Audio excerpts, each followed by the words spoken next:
બોટાદમાં બનાવેલ નવા સીસી રોડ અને નાના પુલિયાની હાલત ખસ્તા। બોટાદ શહેરમાં વિવિધ વિસ્તારોમાં જેવા કે રાજીવનગર, હાજી મહમદ ગફૂર સોસાયટી, જૂના રામજી મંદિર રોડ વગેરે ઠેકાણે નવા સીસી રોડ બનાવવામાં આવેલા છે। તેમજ બોટાદમાં જૂના પાળિયાદ બસ સ્ટેન્ડ પાસે તથા ઢાંકણિયા રોડના પુલ પાસે નવા નાળા પુલિયા બનાવેલા છે। આ તમામ કામોમાં મોટા પાયે ભ્રષ્ટાચાર કરવામાં આવી રહ્યો છે। નવા બનાવેલા સીસી રોડ હાલમાં તૂટી ગયેલા છે। ગટરના પાણી રોડ પર વહે છે।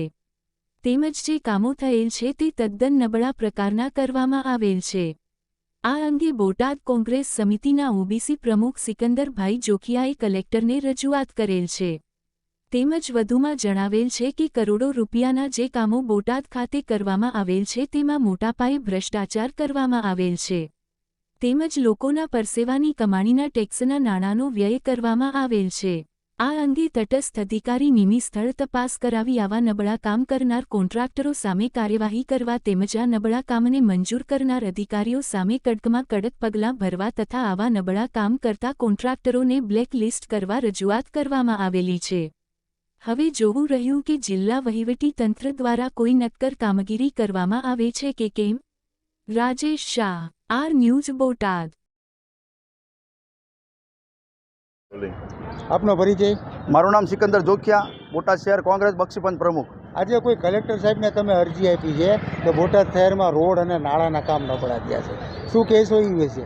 જી બિલકુલ, બોટાદમાં સરકારી નાણાંનો દુર્વ્યય થઈ રહ્યો છે। તેને લઈ આજે મેં કલેક્ટરશ્રીને એક લેખિત અરજીમાં રજૂઆત કરી છે કે બોટાદના જે રોડ રસ્તા અથવા પુલના કામ થયેલા છે તેમાં સતત ભ્રષ્ટાચાર થયેલો છે। તેને લઈ મેં આજે કલેક્ટરશ્રીને રજૂઆત કરી છે અને બોટાદ નગરપાલિકા દ્વારા જે આ રોડના કામ કરવામાં આવ્યા છે તેમાં સતત ભ્રષ્ટાચાર થયેલો છે। નગરપાલિકા સુપરસીડ થઈ 3 વર્ષ થયા। ખરેખર બંધારણીય ઢબે 6 મહિનાની અંદર ચૂંટણી કરવાની હોય તે 3 વર્ષ અધિકારી શાસન ચાલ્યું। શું આ ભ્રષ્ટાચાર કરવા માટે અધિકારી શાસન ચલાવ્યું? અત્યાર સુધી બંધારણને તો સાવ નેવે મૂકી દીધું છે। કેટલી રકમના જે ટેન્ડર પાસ થયા? કરોડો રૂપિયાના ટેન્ડર પાસ થયેલા હતા, તેમાં ખૂબ જ મોટા પ્રમાણમાં ભ્રષ્ટાચાર થયો હોય તેવું અમને દેખાઈ રહ્યું છે। આ ભ્રષ્ટાચારની અંદર કોણ કોણ સામેલ હોય, તમે કોનું આક્ષેપ કરશો? અમને તો સીધું જ તે ચીફ ઓફિસર ઉપર જ અમે આક્ષેપ કરીએ છીએ કે તેની સિવાય તો કોણ આ નગરપાલિકાના વહીવટ કરી શકે।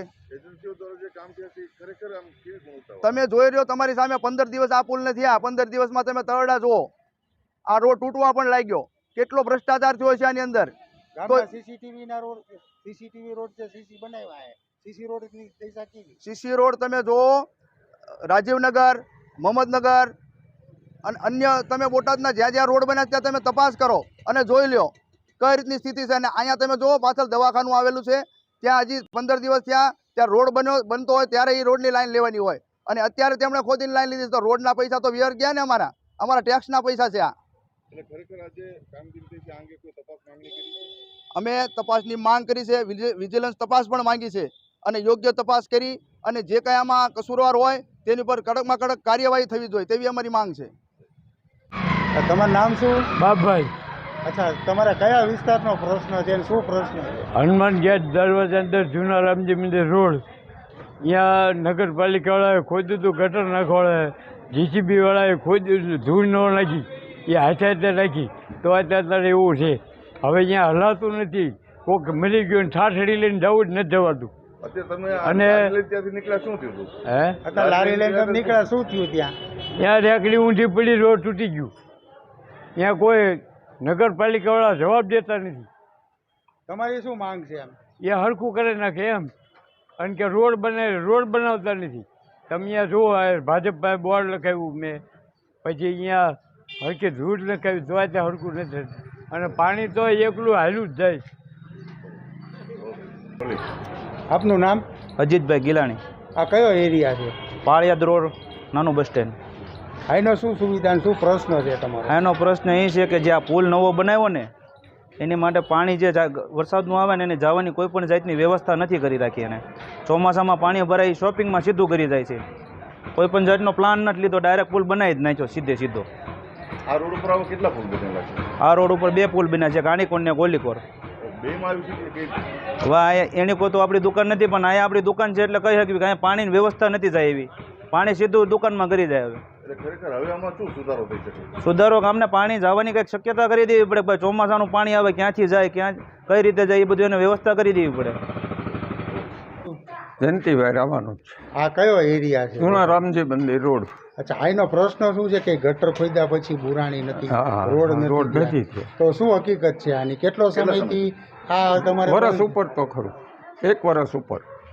હા, એટલે અહીંથી બધી ગટર ઉભરાતી હતી એટલે શેરીવાળા ગયા હશે અને પછી એ લોકોએ મંજૂર કરી નવી નાખી. એટલે આ રોડ વચ્ચોવચ્ચ ખોદી નાખવામાં આવ્યો છે, હા. એ પછી રિપેર કરવામાં આવ્યો જ નથી. નહીં